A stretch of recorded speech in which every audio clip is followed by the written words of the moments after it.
savez que mes anciens étudiants, qui sont devenus mes collègues et qui sont également mes amis, m'ont fait cette divine surprise d'organiser ce colloque international en mon honneur. Pendant très longtemps, je n'ai pas eu vent du complot, je ne savais pas que ça se préparait. Et il a bien fallu à un moment donné que je le découvre, puisqu'il fallait que je vienne à la date qu'ils avaient fixée. Et puis ensuite, l'Internet les a trahis et j'ai commencé à avoir vent de l'histoire.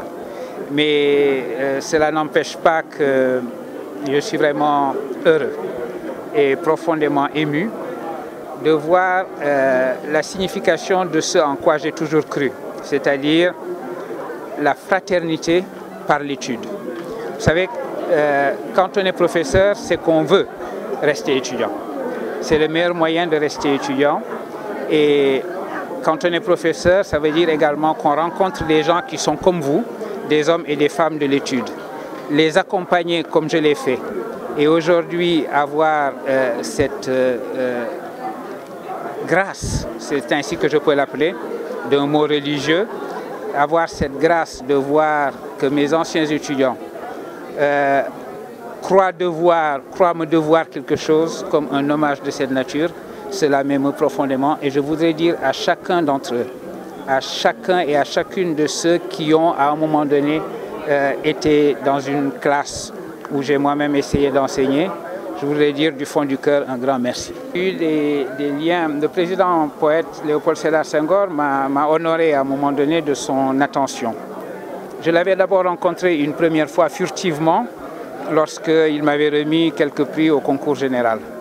Ensuite, je l'ai rencontré bien plus longuement quand je suis entré à l'École normale supérieure et qu'à la suite de mon admission à l'École normale supérieure, il m'a fait l'honneur de me recevoir.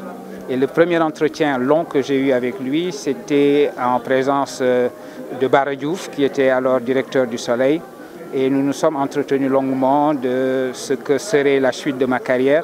Je me souviens d'ailleurs que le président m'avait dit « Vous savez, si vous aviez été chrétien, je vous aurais recommandé de faire votre thèse sur Saint-Augustin, parce qu'on ne sait pas assez que Saint-Augustin était profondément africain. » Je me souviens lui avoir répondu, vous savez, Monsieur le Président, je n'ai pas besoin d'être chrétien pour avoir une admiration très grande pour la pensée et la spiritualité de Saint-Augustin. Et je peux dire qu'un jour, j'espère, je pourrai consacrer un essai à ce grand penseur.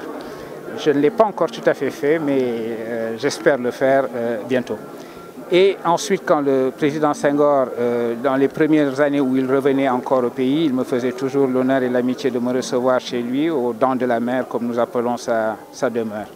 Il se trouve d'ailleurs que par coïncidence, avant de venir là, à Dakar pour ce colloque, je suis passé en Normandie. J'ai été invité en Normandie par les autorités de la région normande, de la municipalité de Verson et de Caen, et par le ministère de l'Éducation, de la Culture en France. Toutes ces autorités sont en train de mettre en place un comité scientifique consacré aux archives du président Senghor. Parce que comme vous le savez, il a vécu pendant très longtemps les dernières années de sa vie à Verson, dans la maison qui était celle de sa femme.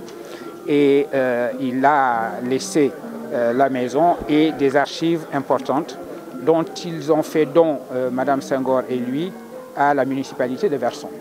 Et cette municipalité, en accord avec les autorités françaises et les autorités de la région, ont voulu mettre en place un comité scientifique international pour réfléchir à la destination des objets qui se trouvent dans cette maison et des archives du président Senghor.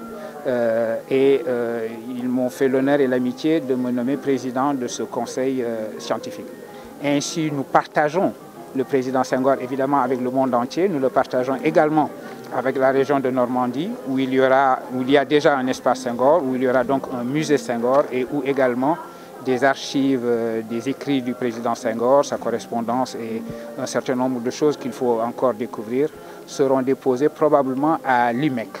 Oui, le président de la République a toujours accordé une attention soutenue à la philosophie et je ne peux m'empêcher évidemment de saluer cette initiative qu'il a prise.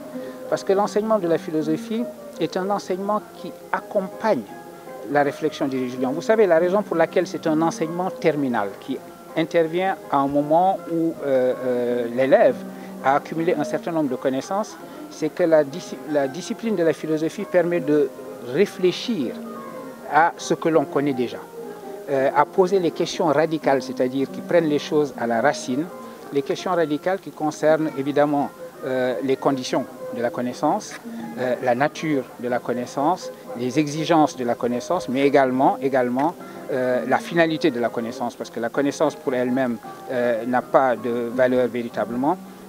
Il faut connaître pour agir selon le bien, selon le juste et selon le vrai.